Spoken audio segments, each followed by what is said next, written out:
Go ahead, Stewart.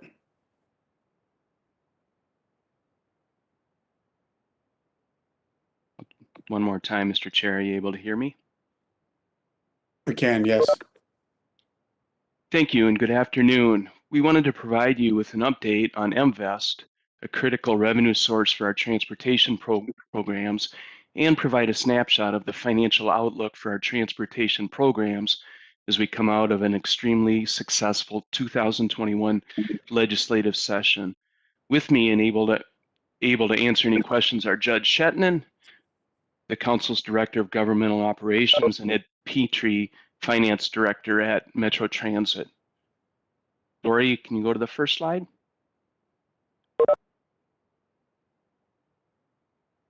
First, we wanted to discuss our receipts from the motor vehicle sales tax, or MVEST, with you. The Council receives 36% of the total MVEST dollars that are collected in the state. Each November, the Department of Revenue updates a forecast of the anticipated MVEST revenues going forward, and this forecast is used to build our unified budget. The forecast is then updated by revenue each February, which is part of the overall state forecast the legislature uses to balance the budget. This slide shows the 4 most recent revenue forecasts. Starting at the bottom is the February 2020 forecast, the last forecast before the pandemic. As a result of the pandemic, an updated forecast for state fiscal year 2021 was done in May of 2020. The key number in that forecast was the fiscal year 21 amount of $263.4 million, which would have meant a drop of $54.2 million to the council in the upcoming year.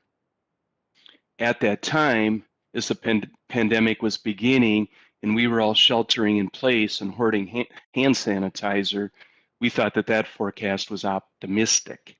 As we'll show in a moment, though, we were happy to find out that this was not optimistic. You can see that in the succeeding forecast in November 2020, and this past February, the projections have bounced back to pre-pandemic levels. I'd have you focus on the changes from year to year in the February 2021 forecast, where MVEST would grow 6.1% in 22 to $331.8 million, grow 3% in 23 to $341.8 million, grow 5.05% in 24, and another 5.9% in 25.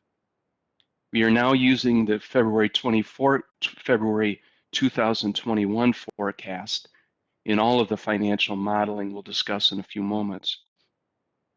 Questions on this slide?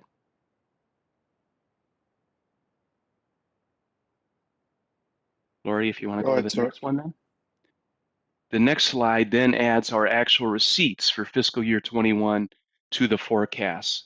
You can see that fiscal year 21 was an outstanding year for us, exceeding the forecast by $34.9 million, or 11.1%.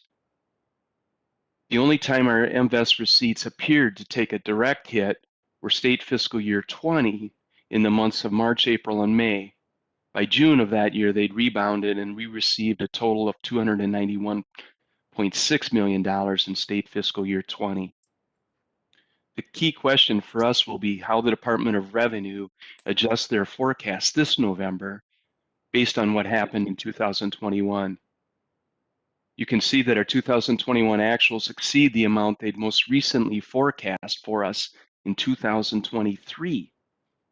This past year has been a strange economic year, with low interest rates now giving way to increased inflation, fewer people driving to work, but reduced air and business travel, key supply component and raw material shortages, and low gas prices.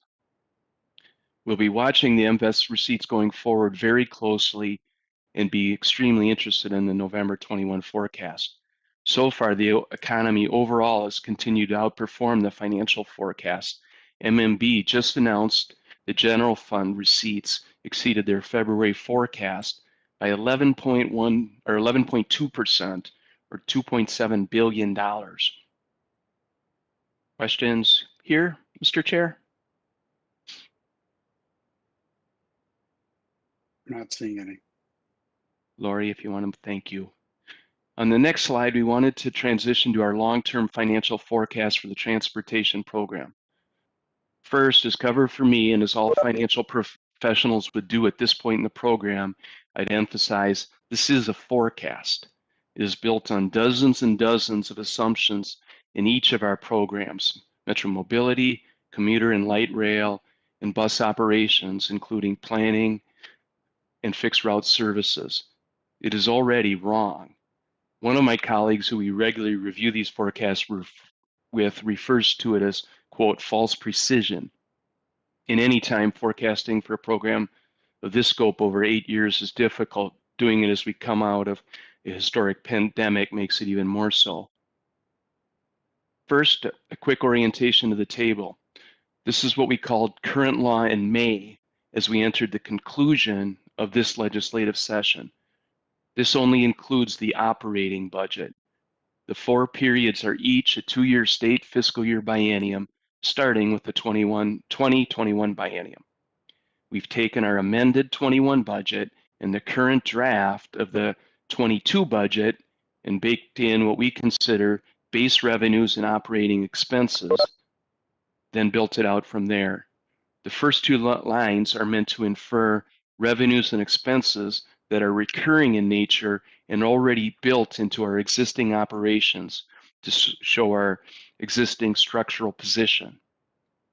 We then add to the analysis 3 more important one-time sources of funds: the one-time state appropriation that was made to Metro Mo last biennium, the federal pandemic relief funds, and the one-time reserves above the prescribed minimums set in policy we'd anticipate needing to use.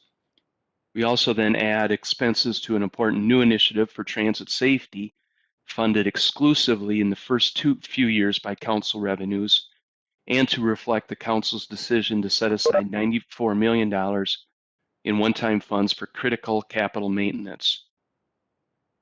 Some key assumptions that are baked into this analysis: again, it's based on the February 21 MVEST forecast. There's a fare increase of 10% assumed in January 1st of 2026. The orange, gold, B as in boy, D as in dog lines coming on as they are currently scheduled. Metro Mobility returning to pre-pandemic service levels in 2022, but bus and rail with a slower recovery returning to 90% of pre-pandemic levels in 2025. We'll get more into the specifics of the MTS and Metro Transit's plans and assumptions in coming weeks as we bring forward the 2022 budget in August. There's 2 key strategies for the federal relief fund that I wanted to note. First, we would spend the CARES dollars first, then ARP funds, then the CURSA funds. The ARP funds were the only funds that must be spent by a certain date. You may recall that these funds were the most recently approved relief package passed by Congress.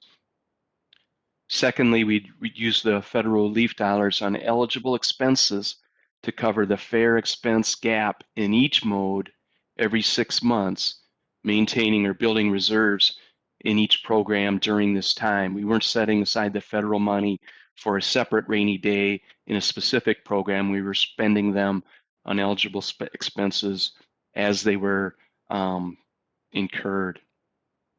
So some key takeaways you might have from this slide. First, the federal pandemic funds would run out the end of calendar year 2024. With the federal funds and the use of reserves, we'd make or almost make it through state fiscal year 24-25 biennium. The fiscal cliff we've alluded to is deferred now until the state fiscal year 26-27 biennium, but would have been a massive $194 million challenge over those 2 years, more than half of which, $101.2 million, would have been in Metro Mobility. Again, all of this shouldn't convey a sense of false precision, but it is consistent with the numbers we've shared publicly in the past regarding our fiscal cliff. So I'll stop and ask questions there.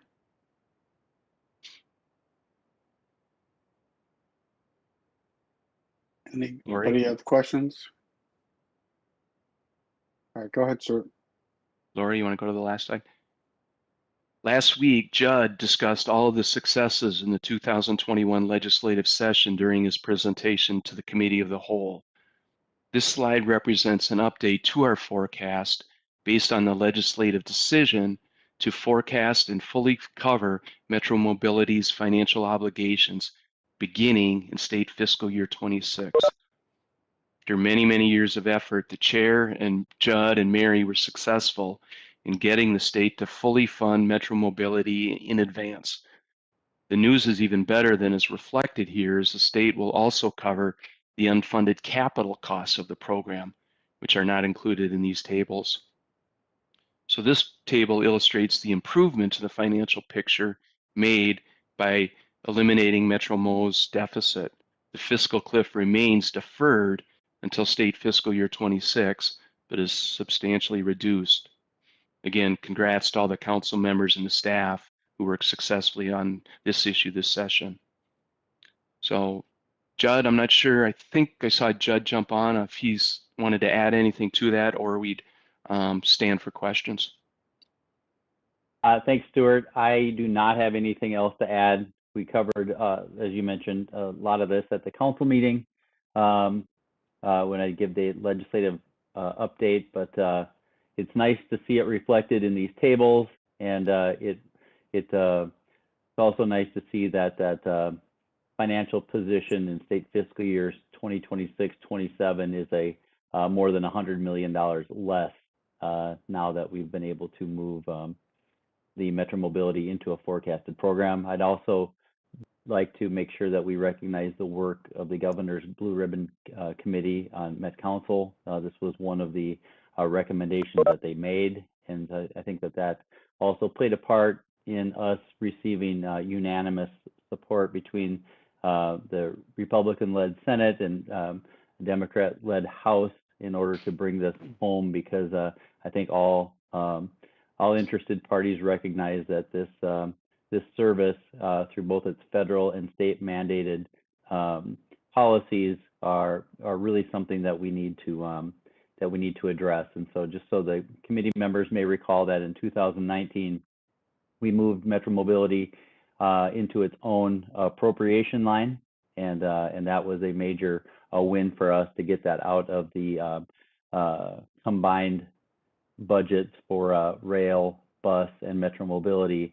And then this was the next major step that we made here this last session by getting Metro Mobility now into a forecasted program. So I'm just going to say that that I'm extremely proud of this, and that this is I think a big win for the council, and we have a great team, and a lot of credit goes to the chair and our regional administrator, and then our staff as well, who was very helpful in providing the information and making sure that all parties understood what this meant, including the governor's office and Minnesota Management and Budget. So I think this is something that we can all collectively feel really, really good about, because this is a major success for us. And I spent some time talking with House Transportation Chairman Hornstein just a little bit ago, and both of us spent a lot of time talking about how happy we were that this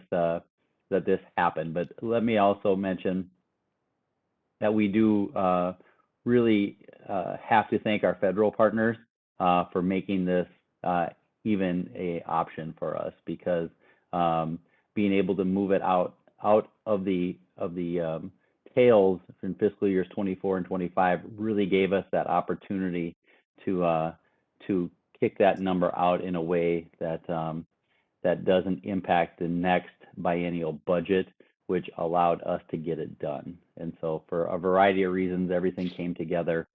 There are many, many other great aspects of the transportation bill, but as far as looking at where we sit as far as our transportation budget, that was a major win for all of us. So, Stewart, other than that, I thought you did a great job. So, Mr. Chair, I'm happy to take any questions that the committee might have. Are there any questions from council members? Mr. Chair. Mr. Johnson. Go ahead. Thank you, Mr. Chair. You know, Judd, I didn't get a chance, and you know,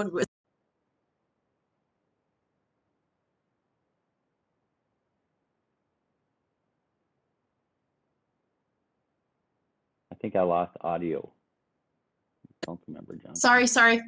Oh, Should there know we go. by now. Sorry about that. I just want to say, you know, I didn't get a chance at Council of the Whole to, you know, chime in with my colleagues to congratulate you and the team. And it was a huge effort. And again, Mary Bogey, and, you know, I just want to thank you from the bottom of my heart. And, you know, my district has an interesting relationship with transit, but I can tell you this, the fact that, you know, you guys schooled me and I was able to explain that to our local stakeholders, elected officials and state reps and senators out here. But Metro Mobility is really cherished by everyone. And so I think it became clear, and your efforts to make this bipartisan and really help us get out of this whole sinkhole that we were in is huge. So, you know, it's a high five for Met Council, but it's a super high five for the region, because too many people out there just, this is their lifeline, right? So I just wanted to thank you. And again, the whole team, and for helping those of us that are a bit newer on the council early on to really understand what that cliff meant and what was at stake, and to at least be able to relay some of that in our own districts at the ground level. So thank you. Very welcome. Any other comments, questions?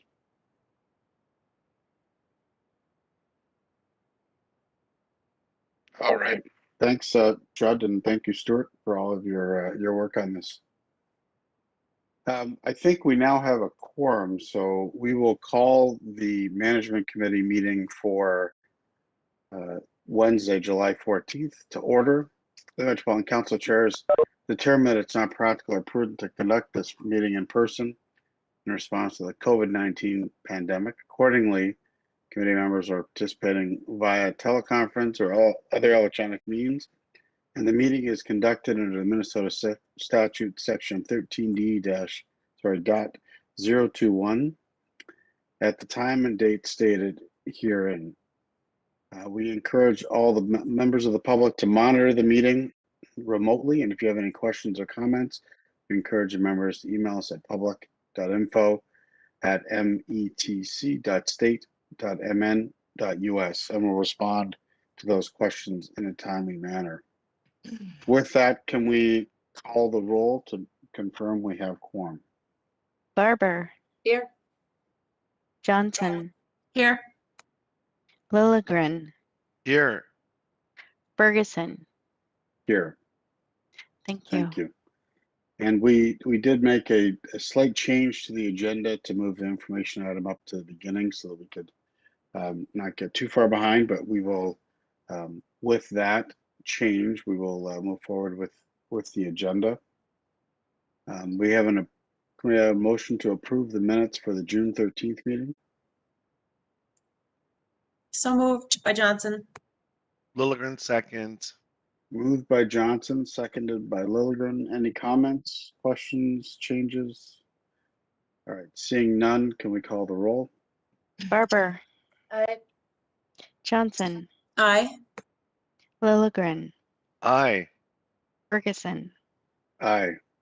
Thank you. All right, we have three business, and the motion carries. We have three business items that we have. Our first is a labor agreement with the International Association of Machinists and Aerospace Workers, District Lodge number 77. Marcy? Thank you, Mr. Chair and committee members. Our Machinists Union is a group of approximately 52 employees that perform primarily maintenance and fabrication work at the Metro plant. Their contract expired on December 31st, 2020. We reached a tentative agreement on June 7th, and the bargaining unit ratified the deal on June 22nd. The agreement reflects the wage pattern within the parameters established by this committee. And that includes a 3-year agreement effective January 1 of 2021 through the end of 2023, and a 2% increase in year 1 and year 2, and a 2.5% general wage increase in year 3. There were no other significant changes made to the labor agreement this round. With regard to our Thrive lens analyses, we enhanced stewardship as a settlement that falls within the financial parameters established by the council, as well as prosperity, that we believe it represents a fair and reasonable wage settlement and demonstrates our commitment to our employees.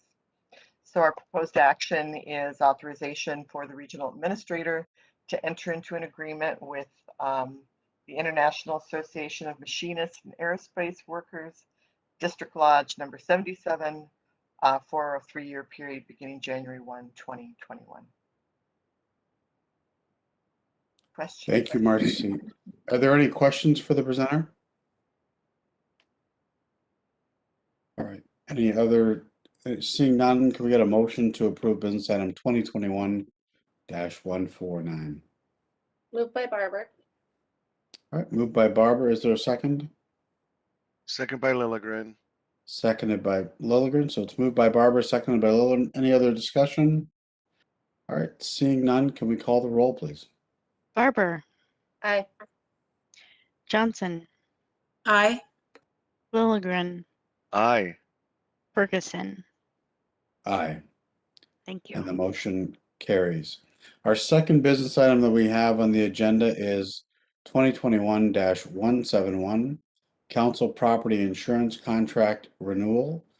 Phil, are you?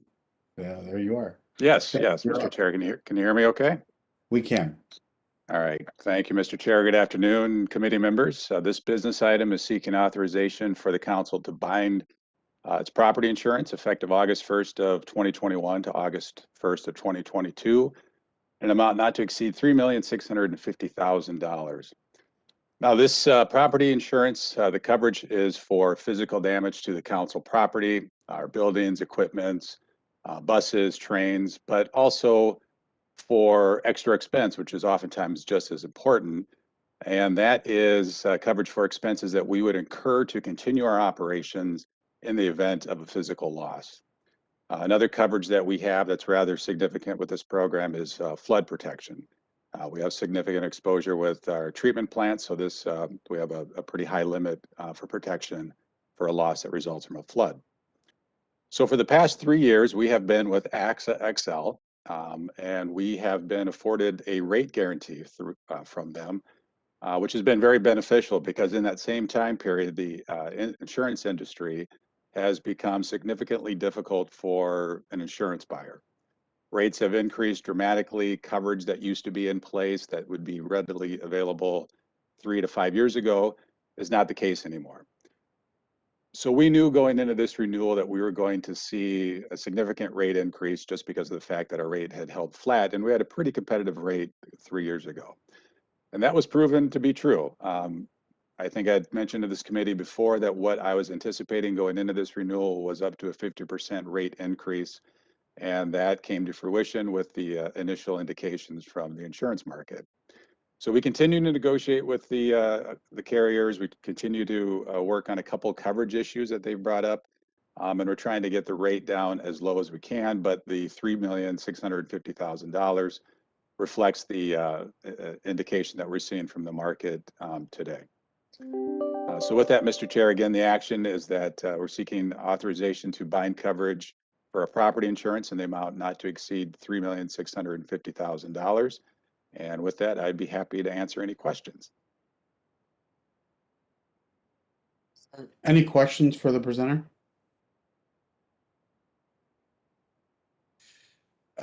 Phil, I had a quick question for you. So I think we, on a different kind of insurance, talked about potentially looking at a captive kind of a program and maybe even a captive with other government agencies. And I just wondered, is that an option on the PNC side where, we would fund our own captive and had reinsurance after at certain limits, or is that an option, not an option in this market? Mr. Chair, committee members, that is absolutely an option, and that is one of the driving forces. Given how the property market has been over the last few years, given the coverages that we need and the exposures that we face, this is something that we would roll into the captive. We would look to see how feasible that may be. And it's a couple different situations. We could have a captive set up so that it kind of it fits into the gaps of coverage lapses that we may have, or coverage areas where we don't have the coverage we need. This policy and our captive could fall in between there to provide us a little extra protection in addition to a primary coverage. Or we can roll the whole thing into a captive as well. So it is something we're going to roll in there, absolutely. And do you think that'd be something we do on our own, or would we do it with other agencies to make the to make it an even bigger program? Mr. Chair, committee members, it is something that we're exploring, not only from an insurance standpoint, but with other coverages that might help out other public entities with the insurance piece. Again, a captive would be where we would have an insurance company, and we would be able to fund that and reap the benefits that an insurance company would have. So if we have favorable losses, we have premiums that we don't have, that might be returned to us after the policy period, we would reap those benefits. We could structure it to have different members be a part of the captive. So other public entities, or other entities for that matter, instead of going to the traditional insurance market, if they met the criteria that we would put forth within our captive from a risk standpoint, from a pricing standpoint, they could absolutely participate that into the program. And that would be segregated. That would be their own, it would be like an insurance company with different insureds. So this would be, they would be financing that on their own. It wouldn't be our money financing their risk, but they would be able to participate in the program that we have, that we'd be able to get because of the leverage that of our insurance program, our overall size and the property and casualty. So it's something we're looking into. It's a really, it's a great opportunity for a lot of different reasons, and that's one of them. So that would be a next fiscal year. We'll write this policy in this fiscal year, and then when the renewal comes up next year, we would have that in at least to consider as an option by that point. Yes, Mr. Chair, committee members, that is the plan, to have this in place this year so that as we start rolling into next year's insurance policies, we can start looking at not only the property, but other possibilities as well, other coverages as well. And just are the other members of the committee familiar with what an insurance captive is? I think we talked about it at one point, but trying to make sure everybody's familiar, because it'll be, I think it's obviously a change. I think it's a very good change for us. We want to make sure that as we vote that through our committee and then through council, ultimately that people are quite familiar with the change that we would be taking on at that point. So if people have questions, definitely don't hesitate to, reach out, and let's make sure everybody's comfortable with that as we move forward with that program. So, and as I think I've shared before, I've seen it work very well in other markets. So I think it's lots of private sector people are doing captives for the very reasons that Phil has laid out. So I think it's very prudent for him to be looking at it and bringing it to our attention as an option and as a way for us to reduce our cost and take advantage of our lower losses that we've historically had, all the other good management processes that we have to minimize those losses. So instead of an insurance company profiting on that, we profit from that and leave the money in the captive to buy down premiums later. So with that, are there any other questions from council members? All right, seeing none, can I get a motion to approve business item 2021-171, council property insurance renewal proposal to not exceed? Lilligren moves. Moved by Lilligren, Johnson seconds. seconded by Johnson. Is there any other discussion? All right, seeing none, can we call the roll, please? Barber,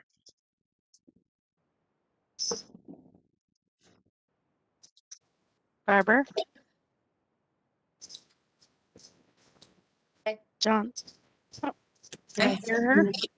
We did, yep. Okay. Johnson,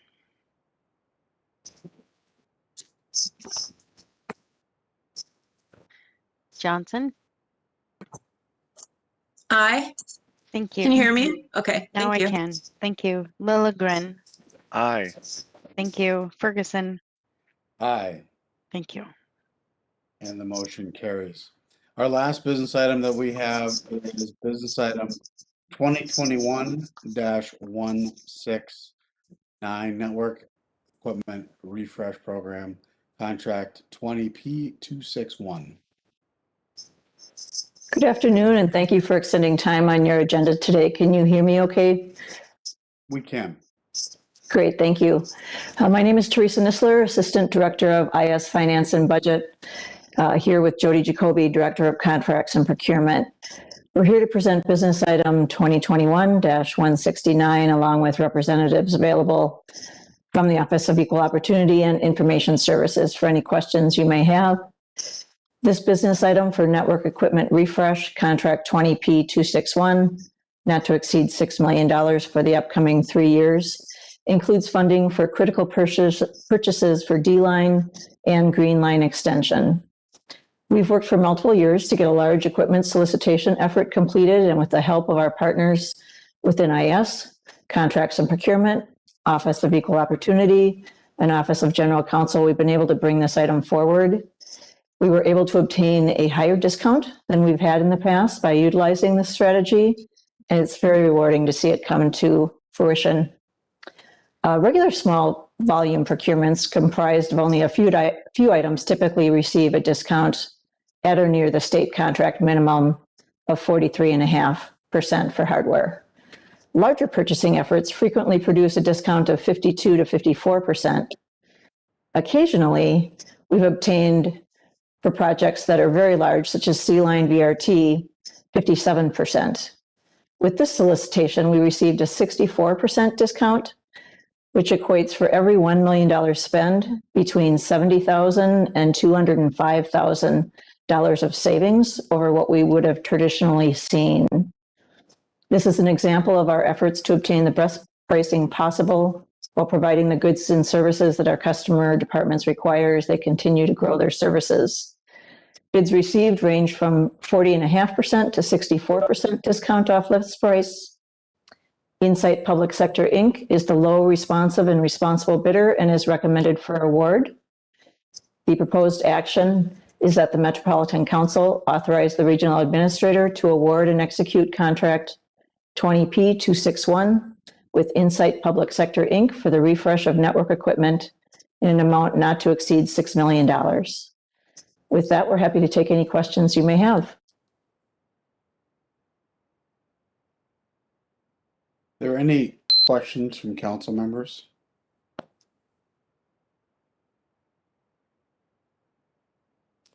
So just so that all the other, if council members haven't been made aware, just everyone's is aware, there's been this particular contract and there's been another contract in the same space where we've had a lot of complaints from DBE suppliers in our marketplace that there's a strong belief that there are subcontracting opportunities and that somehow we are, in essence, our OEO office determined that there weren't any subcontracting opportunities. And so I think for us, it is it's in some ways, I think it's disappointing that we are not able to find some of these subcontracting opportunities.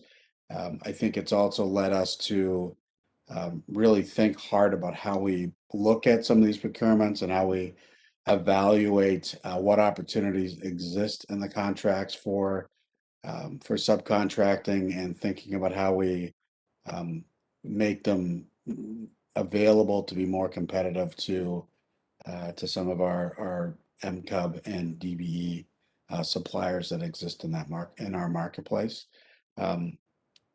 My sense is there's nothing wrong per se with the procurement, but that it is, but that we have things that as we move forward with future procurements that we need to really think about how we're bringing these procurements to market, how we are evaluating what goals should be there, how we're identifying who could possibly be working as subcontractors and encouraging those opportunities to happen when they are available in the marketplace. And so I think it's one where I think, my recommendation would be to move forward with the procurement, but I do think we need to be really thinking differently around how we bring these types of projects forward and in the future, and how we think about goal setting and contract packages in the future, so that we can be more inclusive of some of the DBs that are starting to grow and be of size in these spaces, and have opportunities to bid on the work. So Jody, maybe, I know you've had some opportunities to think about this. Maybe you just want to share a little bit just with other council members as to the work you and your team are doing in this space. Yeah, thank you, Mr. Chair and council members. Jody Jacoby, Director of Procurement Department.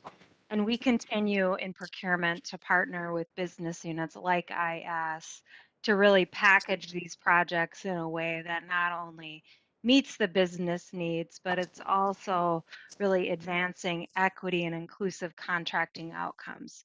We've had a number over the last, just over the summer so far, a number of individual meet and greets with the Office of Equal Opportunity and the business units with our targeted vendors to really connect them with project managers, to help them get an introduction, help them talk about their business, and then a two-way conversation really to help them understand how the bidding process or the proposal process works, but really to give them sort of a one-to-one relationship to help them from the start throughout the finish.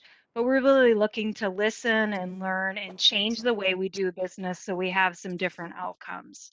On this specific project, as Chair Ferguson mentioned, there were some concerns about some of the certification that was required in the procurement, and through some additional due diligence with the project management and with IS, it was confirmed that that level of service certification for this specific and intensive work was not only important, so it was essential. And so we're working again to make sure that the procurement has the right specifications, not overly, not restrictive at all, but just the right specifications, and then unbundling where it's appropriate so we can get some different and inclusive contracting outcomes. So we continue to repackage and really look at all options to try to have a different outcome. Thank you. Councilmember Johnson. Thank you, Mr. Chair. Really appreciate that additional information and explanation on how we're trying to better achieve, some of the goals that we have. So within the whole scope of work that you're all working on, is there kind of a built-in timeline or project timeline that would help us, in 1 year know how, some benchmarks on how we're doing in this area? Or are you still kind of exploring how to put something like that together? And kind of measuring along the way how impactful we can be to kind of turn the corner on some of this? Jody, I don't know if you want me to address that first, and certainly add if you would like. It is a continued focus across IS as well as all departments, obviously, and we continuously look at where opportunities avail themselves. We have been successful in other solicitations over the past few years in obtaining responses from MCUBs recently for both consultant contracts and equipment procurements. As we continue to look at ways to grow this area and improve both our requests out to the market, but also the results from an MCUB perspective.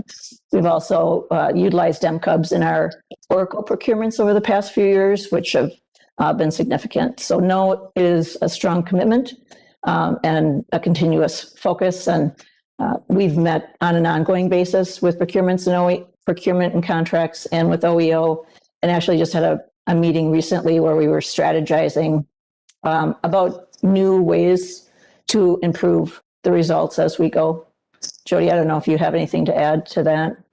Yeah, thank you, Teresa. Mr. Chair and Councilmember Johnson. Yeah, in addition to what Teresa mentioned, procurement and OEO is there as well. I don't want to overlook all the incredible work that they're doing because it is a collaborative effort of everyone working together strategically. And we have regular meetings and we talk about current project and upcoming projects. And with upcoming projects, we are having the project managers think about what targeted vendors would be applicable to either being a prime or a sub on the work. Also looking at the work as a whole and unbundling it. Maybe there's better opportunities if we look at the work as a whole, but have some more unbundling options to give more access to those firms to be able to bid or propose. We're also talking a lot about the options with procurement. If it is less than $25,000, the project's managers have an opportunity to collect one quote and get a purchase order issued. It's a much higher threshold for if you're using an MCUP provider and local funds. You can do a purchase order up to 25,000 versus a non-MCUB, it's only up to 10,000, and then you have to have 3 quotes. Or if the procurement is up to 175,000 and there's 3 MCUB vendors available to provide that good or service, we're sheltering it off and only soliciting proposals or bids from those MCUB firms only. That certainly takes a lot of work and a lot of communication and really partnership. And I feel like we're starting to get some really great traction and behavior changes. And we're talking about the statistics and the data. We're really starting to look at that closely. And in the next few weeks, I'll be back here with Cy Jordan and her team to present the second quarter procurement summary. And we've already seen some incremental changes, but we also know that we have some development as well. Thank you. I appreciate it. I think, you know, that's really, really good information. And, you know, as you find successes, then how do you scale that or, you know, remove more barriers and put, you know, I don't want to be too specific, but, you know, put some structure around that regarding benchmarks, you know, and in goals. Maybe you're already doing that within your whole plan, but I really like where you're going. I really appreciate it. And, you know, we've been talking about it for a while. And again, I thank you, Chair Ferguson, for your leadership on this, because I know you and members on this committee and others have been pushing for it. So thank you. You know, and I think probably the best way to sort of explain where we are is, you know, I think 2 years ago or 2.5 years ago, we came in, there was already a good groundwork that was laid by the previous council. You know, we had some very specific goals. Our strategic plan that we provided the governor related to equity and to our spend. So we have sort of a vision around that. We modified some of our policies and to allow our team to do more. We are constantly, and we are still looking at other policies that we could change or might want to change. And I think the phase we're really in now is just there's the practicality side of both, you know, we can have all of our divisional leaders be completely bought in, but then we still have to actually execute on individual contracts. And, you know, there could be a single missed email somewhere along the way that causes, you know, a problem, or, you know, we could have a contract that we've been using that contract for 20 years and it has a certain term or a certain phrase that was put in by Cisco 20 years ago and it made a ton of sense back then, but you know, we don't realize even that it necessarily blocks out certain people from bidding. So we're sort of in this phase now, I think, where there's a lot of, you know, really kind of like lower level blocking and tackling of working through the details with some of our MCUBs and our DBs and understanding what some of those challenges are and us evaluating whether or not it's really something we need or it's just something that's been there forever, and starting to look at eliminating some of those barriers. And I think we will be coming back to this committee with some other ideas on policy changes that are enhancements, maybe the best way to put that, to allow Jody and Cy and their teams to continue to do more. The data piece is a critical part. I think if we ask all of our divisional leaders, you know, that is the one piece we hear from all of them, that to understand the data on even, a layer or two below them, who's spending what and how much of that spend is with our MCUB suppliers and our DV suppliers. So they can see how, what's coming up, who's spending what, where, and we can start to understand that. And there's a project going on right now that will, when completed, and I think it's fairly soon, will be able to provide us and also all of our business unit and operational leaders better insights into that spend and in a much more of sort of a real time and not sort of a quarterly aggregate piece. So we are making progress along our plan of being better at this, but we also know that we have lots more work to do to get to where we'd like to be.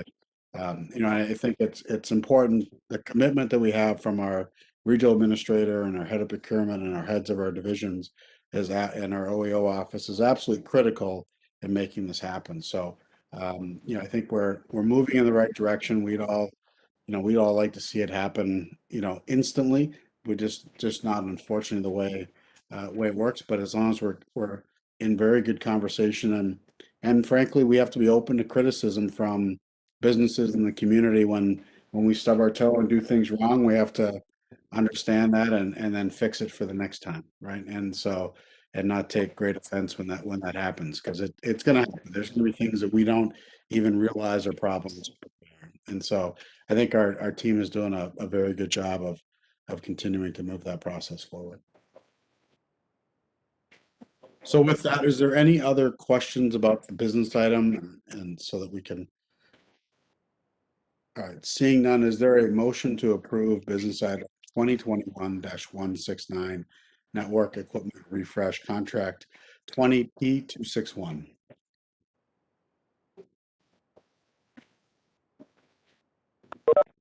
Moved by Barber. Moved by Barber, Seconded by Johnson. seconded by Johnson. All right. Any other discussion? Can we call the roll, please? Barber, Aye. Johnson, Aye. Lee, Aye. Lilligren, Aye. Ferguson. Aye. Thank you. Thank you. Thank you very much. Thank you. Councilmember Johnson, do you have a motion? I do, Mr. Chair. I move to close this meeting under section 13D.03 subdivision 1 of the Minnesota statutes so we can consider a labor development and negotiations related to labor strategies. Lilligren seconds. Seconded by Lilligren. Is there any other discussion? So as a governing body of a public entity by majority vote in the public meeting, we may decide to hold a closed meeting under the provisions of section 13D.03 subdivision 1B of the Minnesota statutes. The discussion at this meeting will be, as defined by law, will be combined to labor negotiation strategies, developments, and/or discussions and reviews of labor proposals. The proceedings of the meetings that are closed will be tape recorded, preserved for 2 years, and made available to the public as provided by law. Can we get a roll call vote on this motion, please? Barber, Aye. Johnson, Aye. Lee, Aye. Lilligren, Aye. Ferguson. Aye. Thank you. Thank you. Before we close this meeting to discuss labor strategies, I would like to inform the public who are monitoring this meeting and for the record that the committee will adjourn immediately after the discussion of this information item and that the committee will not have any discussions or conduct any business after this information item is complete. For the record, please note that this meeting was closed to the public at 2:55 p.m. on July 14th.